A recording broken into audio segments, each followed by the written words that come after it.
La télécommande. Ok. Super.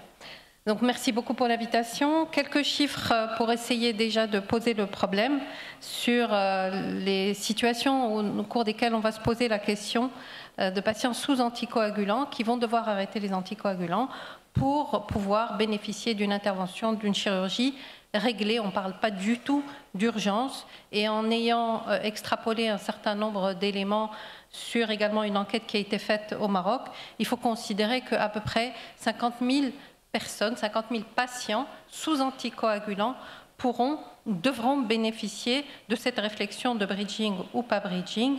Et par rapport aux différentes situations au cours desquelles on doit se poser cette question-là, c'est les patients sous anticoagulants au long cours, la maladie thromboembolique veineuse, la fibrillation atriale sous AVK ou AOD et les valves mécaniques sous AVK, en sachant que les répartitions aujourd'hui des traitements anticoagulants, en tout cas par rapport à ce que nous on a fait dans le service de médecine interne, il y a à peu près 65-70% des prescriptions par AOD et à peu près 30% par AVK pour la maladie thromboembolique veineuse.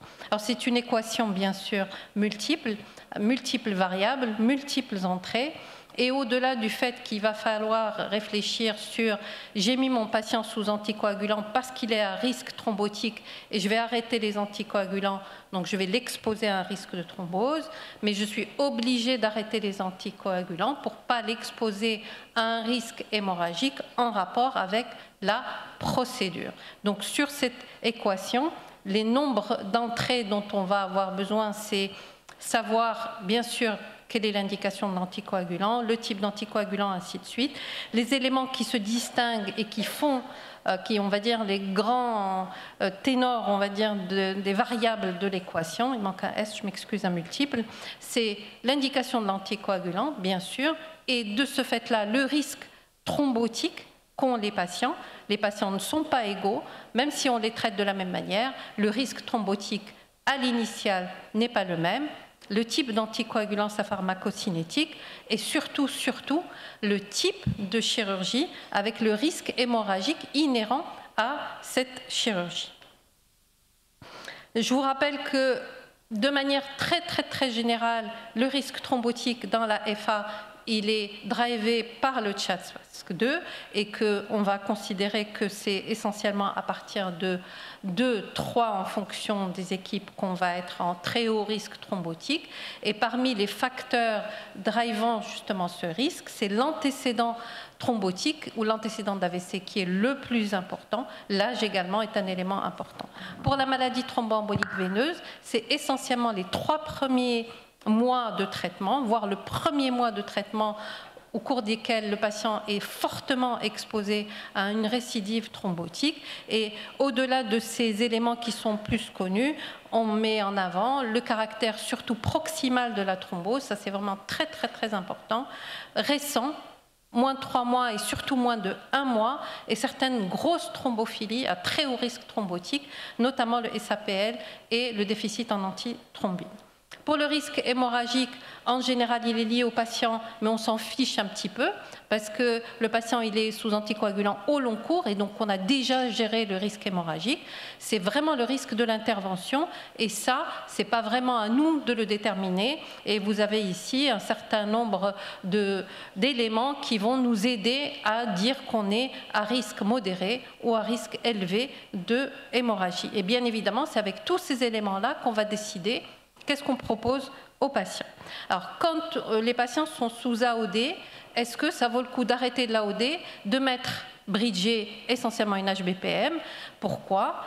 Pour essayer d'éviter le risque thrombotique. Mais en fait, la pharmacocinétique d'un AOD et d'une héparine sont quasi identiques et donc on va changer une molécule à demi-vie courte par une injection à demi-vie courte et on a bien montré ça globalement dans les grandes études MTEV, FA, quand on a fait le bridging, on n'a pas protégé plus le patient, Donc risque thrombotique, idem. Par contre, on a exposé le patient, surtout quand il y avait une fibrillation atriale, à 2, 3, 4 fois plus de risque hémorragique. Donc quand on change l'anticoagulant versus l'AOD, non seulement on ne protège pas sur le plan thrombotique, mais on expose le patient à un risque hémorragique plus avancé. Et ça a été confirmé par cette étude, qui est une étude prospective, où on n'a pas bridgé les patients volontairement sur 3000 patients à peu près, et chez ces patients, le risque d'hémorragie majeure était inférieur à 2%, le risque d'événement thrombotique moins de 1%, et à partir de là, définitivement, les patients, on ne va pas leur proposer de bridging opératoire. L'une des questions majeures qui se pose, c'est quand reprendre les anticoagulants. Et là aussi, le plus souvent, on n'est pas dans le rush de reprendre les anticoagulants. En général, en chirurgie mineure peu hémorragique, on reprend le lendemain.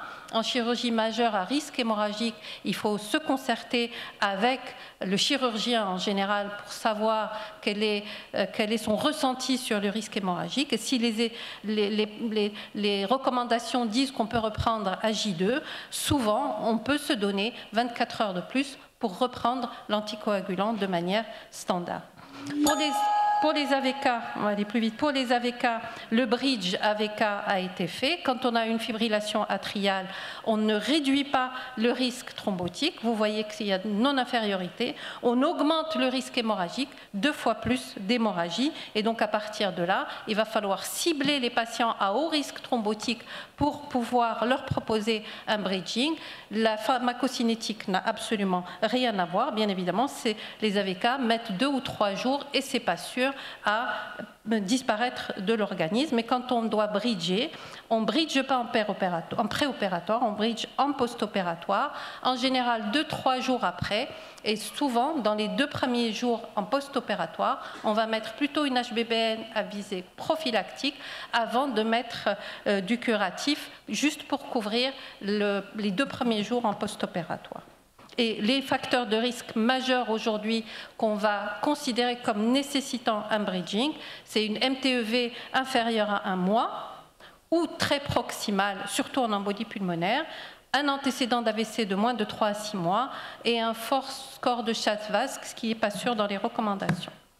Pour les valves mécaniques qui sont à très haut risque thrombotique, 25% thrombose dans la première année, le bridge doit se faire en pré- et post-opératoire.